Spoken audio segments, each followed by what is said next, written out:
Bharat network Tamil நேயர்களுக்கு வணக்கம். கடந்த மாதம் ஜூலை 5 இதை யாராலையும் அவ்வளவு சீக்கிரம் மறக்கவே முடியாது. ஏன்னா அந்த அளவுக்கு சென்னை மட்டும் இல்ல, தமிழ்நாட்டையே கலக்கிய ஒரு பெரிய படுகொலை சம்பவம் தான் நடந்தது. இந்த கொலை சம்பவம் பாத்தீங்கன்னா சென்னையை மட்டும் இல்லைங்க, தமிழ்நாட்டையே புரட்டி போட்டு எல்லா ரவுடிகளில இருந்து அரசியல்வாதிகள் எல்லாரையுமே பயத்துல நடுநடுங்க வச்ச ஒரு பெரிய சம்பவம் தான் நடந்தேறியுது. அது வேற யாரும் இல்லைங்க, நம்ம பகுஜன் சமாஜ் கட்சியின் மாநில தலைவர் ஆம்ஸ்ட்ராங் தான் படுகொலை செய்யப்பட்டார். இந்த கொலை தொடர்பான பதட்டத்தையும் நடுக்கத்தையும் ஏற்படுத்திய இந்த படுகொலை சம்பவம் தொடர்பாக கைது செய்யப்பட்ட குற்றவாளிகளின் எண்ணிக்கை நாளுக்கு நாள் அதிகரிச்சுட்டு தான் இருக்கு. ஆம்ஸ்ட்ராங் எதுக்கு படுகொலை செய்யப்பட்டாங்க? இந்த படுகொலையின் பின்னணி தான் என்ன? இதுல யாரெல்லாம் சம்பந்தப்பட்டிருக்காங்க? உள்கட்சியா, எதிர்கட்சியா, ஆளுங்கட்சியா, இல்ல ரவுடிகளா? இதுல நிறைய பேர் சம்பந்தப்பட்டிருக்காங்க. ஒவ்வொரு நாளும் ஒவ்வொரு செய்தி கேட்கும் போது நம்ம எல்லாருக்கும் பதப்பதப்பா தான் இருக்கு. இந்த கொலைக்கான பின்னணி தான் என்ன? அவ்வளவு பெரிய அரசியல் கட்சி தலைவரை கொல்றதுக்கு யாரெல்லாம் சம்பந்தப்பட்டிருக்காங்க? இந்த ஆம்ஸ்ட்ராங் யார் பாப்போம் வாங்க. பகுஜன் சமாஜ் கட்சியின் மாநில தலைவர் ஆம்ஸ்ட்ராங். இவருக்கு வயது 52. இவர் சென்னை மாநகராட்சியின் கவுன்சிலராகவும் இருந்திருக்காரு. அது மட்டும் இல்லாம பட்டியலின மக்களின் உரிமைக்காக போராடுறாரு. சமூக ஆர்வலராகவும் இருந்திருக்காரு. அது மட்டும் இல்லாம இவர் ஒரு வழக்கறிஞர். இவரை நம்பி வர எல்லாருக்குமே மனதார உதவி செய்யக்கூடிய ஒரு நல்மனம் படிச்சவர். இவர் யாரெல்லாம் படிக்க வேணும்னு நினைக்கிறாங்களோ அவங்க எல்லாருக்கும் படிப்புக்காகவும் மற்ற உதவிகள் எல்லாமே செய்யறவர். இவர் கூட இருக்க எல்லாருமே பாத்தீங்கன்னா கிட்டத்தட்ட வழக்கறிஞர்களாக தான் இவர் உருவாக்கி இருக்காரு. இவரால் வட சென்னை முழுவதும் கிட்டத்தட்ட பாதிக்கு மேல வழக்கறிஞர்கள் உருவாக்கப்பட்டிருக்காங்க. இவரோட கொள்கை என்னன்னு பாத்தீங்கன்னா பட்டியலின மக்களுடைய உரிமைகளை மீட்டு தருவது தான் இவரோட முதல் மூச்சான கொள்கையா இருந்திருக்கு. அதனால நிறைய எதிரிகளையும் சம்பாதிச்சிருக்காரு, நிறைய நல்லவர்களையும் சம்பாதிச்சிருக்காரு. போலீஸ் தரப்புலையும் பாத்தீங்கன்னா இவருக்குன்னு ஒரு நல்ல பேரும் இருக்கு, அதே நேரத்துல ஒரு கெட்ட பேரும் இருக்கு. அரசியல் கட்சி தலைவர்கள் எல்லாருமே இவரை கண்டா சில பேர் பயப்படவும் செய்வாங்க, சில பேர் இவரை எப்படா போட்டு தள்ளலாம் அப்படின்ற எண்ணத்தோட இருந்திருக்காங்க. அப்படி நடந்தேறிய கொலைதான் ஆம்ஸ்ட்ராங் படுகொலை. கடந்த ஜூலை 5 பெரம்பூர்ல பகுஜன் சமாஜ் கட்சி மாநில தலைவர் படுகொலை செய்யப்பட்டார். சரியாக இரவு 7:30 மணி இருக்கும்.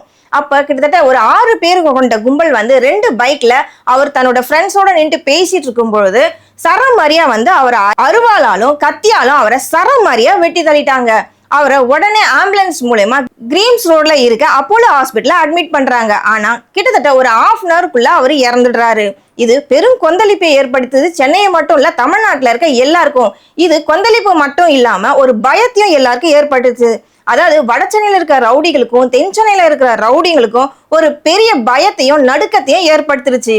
இந்த படுகொலை தான் பாத்தீங்கன்னா எல்லா ரவுடிகளுக்கும் ஒரு யமனா வந்து நின்னது. அது மட்டும் இல்லாம காவல்துறைக்கு ஒரு பெரிய சவாலா வந்து நின்றுடுச்சு. ஜூலை 5 இரவு படுகொலை செய்யப்பட்ட உடனே பாத்தீங்கன்னா கிட்டத்தட்ட ஒரு 8 குற்றவாளிகள் இமீடியட்டா போய் வித்தின் 4 hours அண்ணா நகர் இருக்கிற ஒரு போலீஸ் ஸ்டேஷன்ல சரண்டர் ஆகுறாங்க. நாங்க தான் அந்த கொலைக்கு காரணம், நாங்க தான் அவரை கொலை பண்ணோம், நாங்க வந்து முன்விரோதம் காரணமாக அவரை கொலை பண்ணோம்னு சொல்லிட்டு ஒரு 8 பேர் போய் அரெஸ்ட் ஆறாங்க. மறுநாள் பாத்தீங்கன்னா ஒரு 3 பேர் போய் அரெஸ்ட் ஆறாங்க. அன்னைக்கு மட்டுமே பாத்தீங்கன்னா 11 பேர் இமீடியட்டா போலீஸ்ல போய் அரெஸ்ட் ஆகுறாங்க. அதுல முக்கிய குற்றவாளின்னு பாத்தீங்கன்னா திருவேங்கடம். இதுல முக்கியமான குற்றவாளி யாரு பாத்தீங்கன்னா ஆற்காடு சுரேஷ். அந்த ஆற்காடு சுரேஷோட படுகொலையை பேஸ் பண்ணி தான் ஆம்ஸ்ட்ராங்கோட கொலையும் நடந்திருக்குன்னு சொல்றாங்க. இந்த ஆற்காடு சுரேஷ் யாரு? அவர் யாருன்னு பாப்போமா? ஆற்காடு சுரேஷ். இந்த ஆற்காடு சுரேஷின் யாரு பாத்தீங்கன்னா அவரும் ஒரு பெரிய ரவுடி தான். அவர் பேர்ல கிட்டத்தட்ட 35 கேஸுங்களா இருக்கு.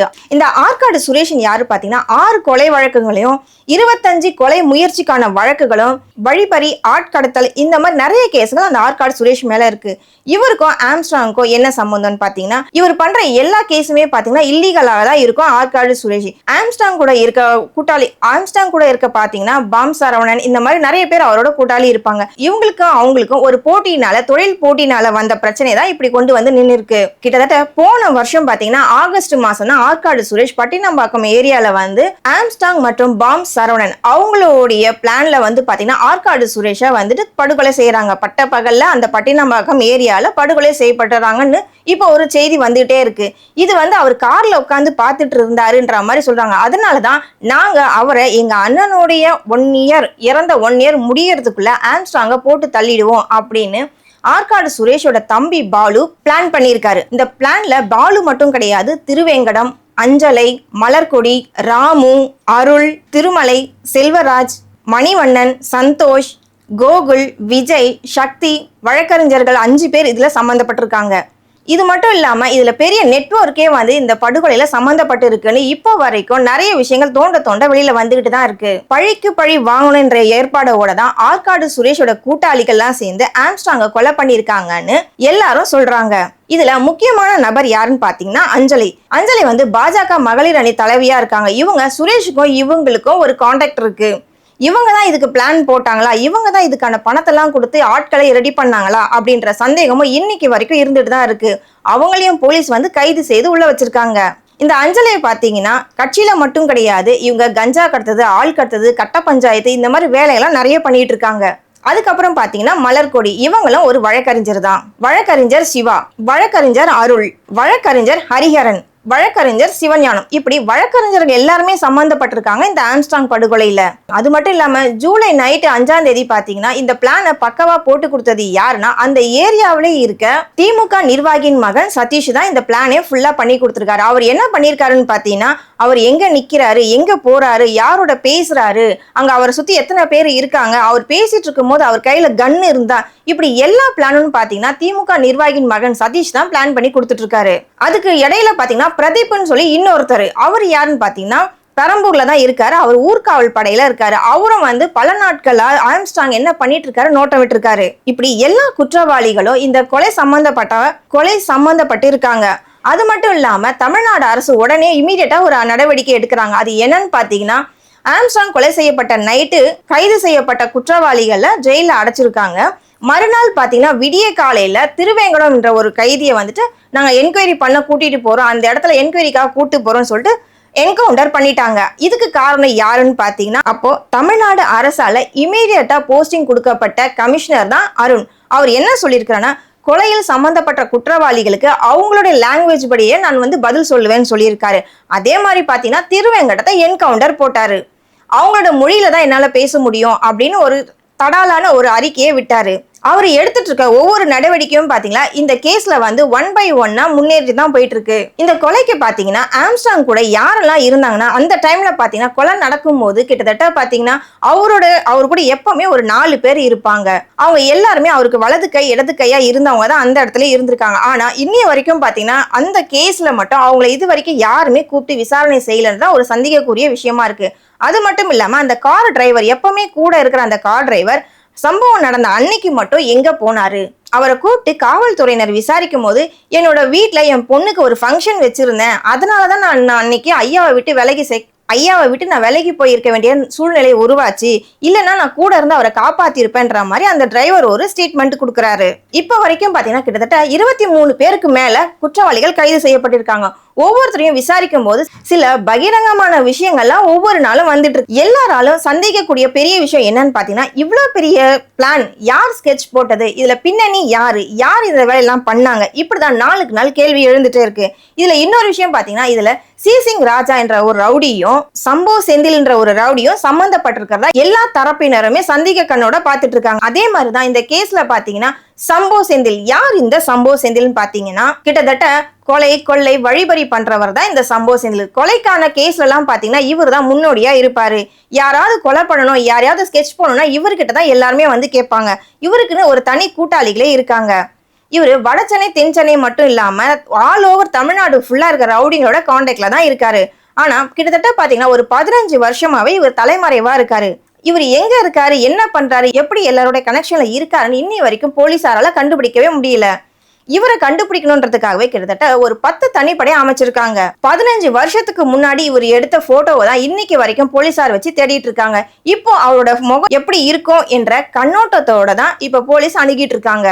அது மட்டும் இல்லாம இவர் எப்படி தன்னுடைய கூட்டாளிகளை கான்டாக்ட் பண்ணுவாருன்னு பாத்தீங்கன்னா VPN, அதாவது வெர்ச்சுவல் பிரைவேட் நெட்வொர்க் அப்படிங்கிற ஒரு நெட்வொர்க் மூலியமா தான் தன்னுடைய கூட்டாளிகளுக்குலாம் இன்ஸ்ட்ரக்ஷன் சொல்லுவாராம். இது வந்து பாத்தீங்கன்னா இன்ஸ்டாகிராம், டெலிகிராம் அது மூலியமா தான் தன்னுடைய கூட்டாளிகளுக்கு பேசுவாராம். அதுவும் அவர் பேசக்கூடிய டைமிங் என்னன்னு பாத்தீங்கன்னா மத்தியானம் போலதான் பேசுவாராம். அப்படி பார்க்கும்போது அவர் ஃபாரின்ல இருக்க மாதிரி தான் எல்லாருக்கும் யோசிக்க தோணுது.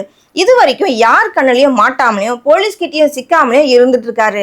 இவர் யூஸ் பண்ற போன் எல்லாமே பாத்தீங்கன்னா அவர் நேரடியா யூஸ் பண்ற போனா இருக்காது, தன்னுடைய கூட்டாளியோட போன் மூலமா தான் மத்தவங்களை கான்டாக்ட் பண்ணுவாராம். இந்த சம்போ செந்திலுக்கும் ஆம்ஸ்ட்ராங்குக்கும் ஏற்கனவே பகை இருந்திருக்கு. தொழில் ரீதியாகவும் இவங்க 2 பேருக்கும் நிறைய பகைகள் இருந்திருக்கு. இவருடைய கூட்டாளி தான் சிசிங் ராஜா. இவருமே பாத்தீங்கன்னா கிட்டத்தட்ட இப்ப ஆந்திராவில இருக்கிற மாதிரி போலீஸ்க்கு தகவல் வந்திருக்கு. இவருமே இன்னும் கூட போலீஸ் கிட்ட சிக்காம தான் எங்கேயோ தலைமறைவா இருந்துட்டு இருக்காரு. இவரும் பல கொலைகள் கொள்ளைகள்ல சம்பந்தப்பட்டவர் தான். இந்த சிசிங் ராஜாவும் கார் திருட்டு, வழிப்பறி, கொள்ளை எல்லாத்துலயுமே இவர் மேல ஏகப்பட்ட கேசுகள் இருக்கு, நிலுவையிலே வச்சிருக்காங்க.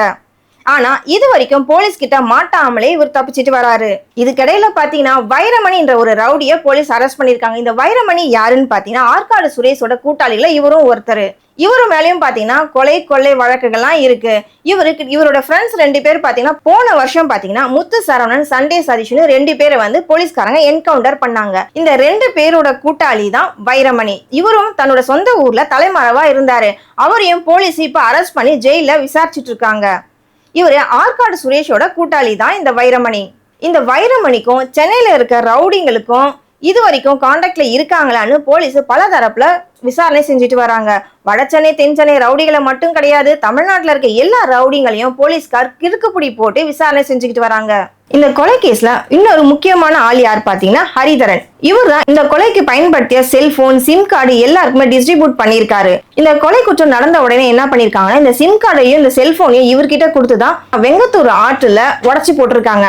ஆனா அதையும் போலீஸ்காரங்க என்கொயரி பண்ணி அங்க ஆத்துல, அதாவது யாரு இறக்கி இருக்காங்கன்னா நல்ல நீச்சல் தெரிஞ்ச வீரர்களை தான் அதுக்குள்ள இறக்கி அதுல இருக்க சிம்மையும் செல்போனையும் பறிமுதல் செஞ்சிருக்காங்க. அந்த செல்போனையும் சிம் கார்டையும் சோதனை பண்ணும்போது நிறைய விஷயங்கள் வெளியில வந்திருக்கு. அதுல யாரெல்லாம் சம்பந்தப்பட்டிருக்கா, யார் யாரோட பேசிருக்கா, என்ன பேசிருக்கா, எவ்வளவு பணம் பரிமாற்றம் செய்யப்பட்டிருக்கு, எங்க இருந்து இவங்களுக்கு எல்லாம் பணம் வந்திருக்கு, யார் இவங்களுக்கு பின்னணியா இருந்திருக்காங்க, எந்த கட்சிக்காரங்களுக்கு எல்லாம் எவ்வளவு பணம் கொடுத்திருக்காங்க, இப்படி நிறைய திடுக்கிடும் தகவல் எல்லாம் அந்த சிம் கார்டு மூலமா எல்லாருக்குமே தெரிஞ்சிருக்கு. இதுல முக்கியமா பாத்தீங்கன்னா ஆளுங்கட்சியும் எதிர்கட்சியில இருக்கவங்க எல்லாருமே சம்பந்தப்பட்டிருக்காங்க. முக்கியமா அரசியல்வாதிகள் தான் பின்புலமா இருந்து இந்த கொலைக்கு ஃபுல் பிளான் பண்ணிருக்காங்க. இதுல இந்த கட்சிக்காரங்க தான் அந்த கட்சிக்காரங்க எல்லாம் இல்லாம எல்லா கட்சியில இருக்கிற மெம்பர்ஸும், முக்கியமா நல்ல பொறுப்புல இருக்கிற கட்சிக்காரங்க தான் இது முக்கியமா சம்பந்தப்பட்டிருக்காங்க. பாஜக கட்சியை சார்ந்தவங்களும், தமாக கட்சியை சார்ந்தவங்களும், திமுக கட்சியை சார்ந்த அனைவருமே இதுல சம்பந்தப்பட்டிருக்காங்க. அது மட்டும் இல்லாம இதுல முக்காவாசி வழக்கறிஞர்கள் தான் ஃபுல் பிளானோட இதுல செயல்பட்டு இருக்காங்க. இதுல முக்கியமா யோசிக்க வேண்டிய ஒரு விஷயம் என்னன்னு பாத்தீங்கன்னா இதுல ஒரு வழக்கறிஞர் ரொம்ப இம்பார்ட்டன்ட். அவர் பேர் வந்து பாத்தீங்கன்னா சிவகுருநாதன். இவர் வந்துட்டு சம்பு செந்திலோட வழக்கறிஞர். இவருக்கு தெரியாத விஷயங்களே கிடையாது. போன வாரம் பாத்தீங்கன்னா காவல்துறை இவர்கிட்ட விசாரணை செய்யும் போது காவல்துறையே வந்து இவர் மிரட்டி இருக்காரு. என்னெல்லாம் அரெஸ்ட் பண்ணீங்கன்னா நான் வெளியில வந்தோடனே உங்களை எல்லாருமே போட்டு தள்ளிடுவேன் அப்படின்னு இன்டைரக்டாவே காவல்துறையினை எச்சரிக்கை செஞ்சிருக்காரு. ஆனாலும் அவர் இப்ப அரெஸ்ட் பண்ணி ஜெயில தான் வச்சிருக்காங்க. இவரை விசாரிக்கும் போது இன்னும் நிறைய விஷயங்கள் வெளில வரும். சம்பு செந்தில் எங்க இருக்காரு, என்ன பண்றாரு, இப்ப என்ன பண்ணிட்டு இருக்காரு, யாரோட தொடர்புல இருந்துகிட்டு இந்த பிளான் எல்லாம் பண்ணாரு, எப்படி ஸ்கெட்ச் போட்டாருன்னு சில மர்மமான விஷயங்கள் வெளியில வரும். இப்படி ஒவ்வொரு நாளும் பாத்தீங்கன்னா நிறைய குற்றவாளிகள் 1 by 1 அரெஸ்ட் ஆயிட்டே இருக்காங்க. இதுல எல்லாத்துலயும் பாத்தீங்கன்னா விசாரணை செய்ய செய்ய பெரிய பெரிய புள்ளிகள் எல்லாமே இதுல சம்பந்தப்பட்டிருக்காங்க. இது எல்லாத்துக்கும் மேல பாத்தீங்கன்னா இன்னொரு அதிர்ச்சிகரமான விஷயம் என்ன நடந்திருக்குன்னா திருமதி பொற்கொடி ஆம்ஸ்ட்ராங் அவங்களையும் ஒரு மிரட்டி ஒரு கடிதம் வந்திருக்கு. இவ்வளவு பெரிய பிரச்சனை நடந்துட்டு இருக்க இந்த நேரத்துல கூட பாத்தீங்கன்னா யாரோ ஒருத்தன் இப்படி ஒரு விஷயத்த நடந்துருக்கு, எவ்வளவு தைரியமான விஷயமா இருக்கும் பாத்தீங்களா. அவனுக்கு இப்படி தைரியத்தை கொடுத்தது யாருன்னு சமூக ஆர்வலரும் ஆம்ஸ்ட்ராங் கட்சி தொண்டரும் ரொம்ப கோபத்தோட கொந்தளிப்போட இருக்காங்க. இந்த குழந்தைய நான் கொன்னுடுவேன், உன்னைய நான் கொலை பண்ணிடுவேன் அப்படின்னு அந்த அளவுக்கு மிரட்டி இருக்கேன். ஏன்னா என் ஃப்ரெண்டை வந்து கைது பண்ணி உள்ள வச்சிருக்காங்க, அவங்கள வெளியில விட்டா நான் அவங்களை எதுவும் செய்ய மாட்டேன் அப்படிங்கிற மாதிரி பேசியிருக்காங்க. இது எவ்வளவு தைரியமான ஒரு விஷயம் இல்ல, இதற்கு நிச்சயமா கண்டிக்கணும் எல்லாருமே. உண்மையிலே பாத்தீங்கன்னா பகுஜன் சமாஜ் மாநில கட்சி தலைவர் ஆம்ஸ்ட்ராங் ரொம்ப நல்ல மனிதரா தான் இருந்திருக்காரு. அவரு புத்த மதத்தை தான் எல்லாருக்குமே போதிச்சிருக்காரு. அவரை தேடி வர எல்லாருக்குமே அவரு வழக்கறிஞர்களாக மட்டும் கிடையாது, எல்லாருக்குமே நிறைய உதவிகள் அவர் பண்ணியிருக்காரு. அரசியல் சம்பந்தமாவோ அரசியல் சம்பந்தம் இல்லாமலும் நிறைய உதவிகள் அவர் பண்ணியிருக்காரு. அதனாலதான் அவருக்கு இந்த ஒரு படுகொலையிலோனே எல்லாருமே தமிழ்நாடே கொந்தளிச்சு போயிருக்கு. அவருடைய மனைவி பாத்தீங்கன்னா அவங்களும் ஒரு வழக்கறிஞர் தான், திருமதி பொற்கொடியை ஆம்ஸ்ட்ராங் காதல் திருமணம் பண்ணிக்கிட்டவங்க. கிட்டத்தட்ட 15 வருஷம் 2 பேரும் லவ் பண்ணி மேரேஜ் பண்ணிக்கிட்டாங்க. ஒரே ஏரியால இருந்ததுனால பொற்கொடி அவங்களுக்கு வந்து ஆம்ஸ்ட்ராங் மேல ஒரு நல்ல அபிப்பிராயம், நல்ல மதிப்பும் அவங்களுக்கு இருந்தது. ஆரம்பத்துல பொற்கொடியோட காதல வேண்டான்னு நிராகரிச்சிருக்காரு ஆம்ஸ்ட்ராங். ஏன்னா நான் அரசியல்ல இருக்கேன், கட்சியில இருக்கிறதுனால எனக்கு வந்து நல்ல நண்பர்களும் இருப்பாங்க, அதே சமயம் நிறைய எதிரிகள் இருக்காங்க, எனக்கு நிறைய ஆபத்துகள்லாம் இருக்கு, அதனால வேண்டான்னு சொல்லி நிறைய முறை அவர் வந்து அவாய்ட் பண்ணியிருக்காங்க. ஆனாலும் பொற்கொடி அவங்க விடல, தொடர்ந்து தன்னுடைய காதலை அவர்கிட்ட வெளிப்படுத்திக்கிட்டே இருந்தாங்க. இவர் செய்யற சில நல்ல விஷயங்களுக்கு எல்லாமே இவங்க உதவியாவே இருந்திருக்காங்க. அவருக்கு துணையாக இருந்து பல உதவிகளும் செஞ்சிருக்காங்க. வடசென்னையில இருக்க எல்லா மக்களுக்குமே பாத்தீங்கன்னா பொற்கொடி ஒரு பிரபலமான முகமாவே தான் இருப்பாங்க. ஆம்ஸ்ட்ராங் அவர்களுடைய நோக்கமே பாத்தீங்கன்னா பட்டியலின மக்களோட உரிமைகளை மீட்டு கொடுத்து அவங்களுக்கு ஒரு சமூக அந்தஸ்து கொடுக்கணும்னு அவருடைய ஒரே நோக்கமாகவே இருந்தது. திருமதி பொற்கொடியும் ஆம்ஸ்ட்ராங்கும் 2016 திருமணம் பண்ணிக்கிட்டாங்க. அவங்களுக்கு கிட்டத்தட்ட ஒரு 7 வருஷமா குழந்தை இல்லாம இருந்தது. இப்போ அழகான ஒரு குழந்தை, பெண் குழந்தை பிறந்திருக்கா. ஆம்ஸ்ட்ராங் அவர்களே போலவும் திருமதி பொற்கொடி ஆம்ஸ்ட்ராங் அவர்களும் பகுஜன் சமாஜ் கட்சியில தன்னை இணைச்சுக்கிட்டாங்க. கிட்டத்தட்ட பகுஜன் சமாஜ் மாநில கட்சியின் தலைவராக இருந்த ஆம்ஸ்ட்ராங் அவருடைய தலைமை பொறுப்பை திருமதி பொற்கொடி தான் ஏற்று நடத்தணும்னு சொல்லி தொண்டர்களும் ஆர்வலர்களும் சொல்ல பிறகு கூட இவங்க எனக்கு அதெல்லாம் வேண்டாம் அப்படின்னு ஒதுங்கியே இருந்தாங்க. ஆனாலும் கட்சியோட மேலிடம் அவங்கள விடல. அவங்களுக்கு மாநில தலைமை ஒருங்கிணைப்பாளர் என்ற பதவியை கொடுத்து கௌரவப்படுத்திருக்காங்க. திருமதி பொற்கொடி ஆம்ஸ்ட்ராங் பாத்தீங்கன்னா ஆம்ஸ்ட்ராங் அவர்கள் கட்டிய தாலியை நான் கலட்ட மாட்டேன்னு சொல்லியிருக்காங்க. அது எப்பவுமே என்னோட கூட தான் இருக்கும், என்னை யாரும் பொற்கொடி என்று அழைக்காதீங்க, தன்னை திருமதி ஆம்ஸ்ட்ராங் என்றே அழைங்கன்னு எல்லாருக்கும் சொல்லியிருக்காங்க. ஏன்னா என்ன ஆம்ஸ்ட்ராங் கூப்பிடுறதா எனக்கு கௌரவமும் மதிப்பாவும் இருக்குன்னு சொல்லியிருக்காங்க. அது மட்டும் இல்லாம கட்சியை பொறுப்பா ஏற்று நடத்தக்கூடிய திறமையும் திருமதி பொற்கொடி ஆம்ஸ்ட்ராங்குக்கு நிறையவே இருக்கு. அவங்க வழக்கறிஞர்னால சட்டத்தில் இருக்க எல்லா விஷயங்களும் அவங்களுக்கு நல்லாவே தெரியும். பகுஜன் சமாஜ் கட்சியின் தலைவரான மாயாவதி அவர்களும் இதே தான் எதிர்பார்க்கிறாங்க. அதுக்கப்புறமா தான் பகுஜன் சமாஜ் கட்சியின் மாநில தலைவரா திரு ஆனந்த் அவர்கள் தேர்ந்தெடுக்கப்பட்டிருக்காரு. அவரும் ஒரு வழக்கறிஞர் தான். இதுல ஒரு மிகப்பெரிய குற்றச்சாட்டு என்னன்னு பாத்தீங்கன்னா, திரு ஆம்ஸ்ட்ராங் படுகொலை செய்யப்பட போகிறார் அப்படின்னு அவருக்கு முன்னாடியே ஒரு எச்சரிக்கை நாங்க கொடுத்தோம். ஆனா அவர் தான் பாதுகாப்பா இல்லைன்னு சொல்லி இப்ப இருக்க ஆளுங்கட்சி பொறுப்பே இல்லாம பதில் சொல்லியிருக்காங்கன்னு அவர்கள தொண்டர்களும் சமூக ஆர்வலரும் ரொம்ப கோபமா சொல்லியிருக்காங்க. கிட்டத்தட்ட 6 மாசத்துக்கு முன்னாடியே அவர் கூடவே இருந்த ஒரு வழக்கறிஞர் கூட சொல்லியிருக்காரு, நீங்க ரொம்ப ஜாக்கிரதையா இருக்கணும், உங்களுக்கு ரொம்ப ஸ்கெட்ச் போட்டிருக்காங்க, உங்க உயிருக்கு ஆபத்தா இருக்கு, நீங்க ரொம்ப பாதுகாப்பா இருக்கணும்னு நிறைய பேர் அவர்கிட்ட சொல்லியுமே ஆம்ஸ்ட்ராங் அதை பொருட்படுத்தவே இல்லைன்ற மாதிரி பல குற்றச்சாட்டுகள் இருக்கு. கிட்டத்தட்ட எப்பவுமே அவர்கிட்ட ஒரு கன் கையில வச்சுக்கிட்டே இருப்பாரா. ஆனா கடந்த 1 மாசமா அவர் கையில அந்த கன் இல்லைன்னு சொல்லப்படுறது. ஆம்ஸ்ட்ராங் பாத்தீங்கன்னா எங்க போனாலும் தன்னோட ஒரு 10 பேராவது கூட கூட்டிட்டு தான் போவாரு. எங்கேயுமே அவர் தனியா போக மாட்டாரு. எந்த இடத்துக்கு போனாலும் தன்னோட ஆட்களை, தனக்கு நம்பிக்கைக்குரிய ஆட்களோட தான் அவர் வெளியில போவாரு. அப்படி இருக்கும்போது அவர் கூடவே இருந்தவங்க இவரை கொலை பண்றதுக்காக பிளான் போட்டிருப்பாங்களா, எவ்வளவு துணையா இருந்திருப்பாங்களான்ற பல கோணங்கள்ல சந்தேகங்கள் எழுந்துட்டு தான் இருக்கு. இந்த படுகொலைக்கான முக்கிய குற்றவாளி யாருன்னு இன்ன வரைக்கும் ஒரு மர்மமாகவே இருந்திருக்கு.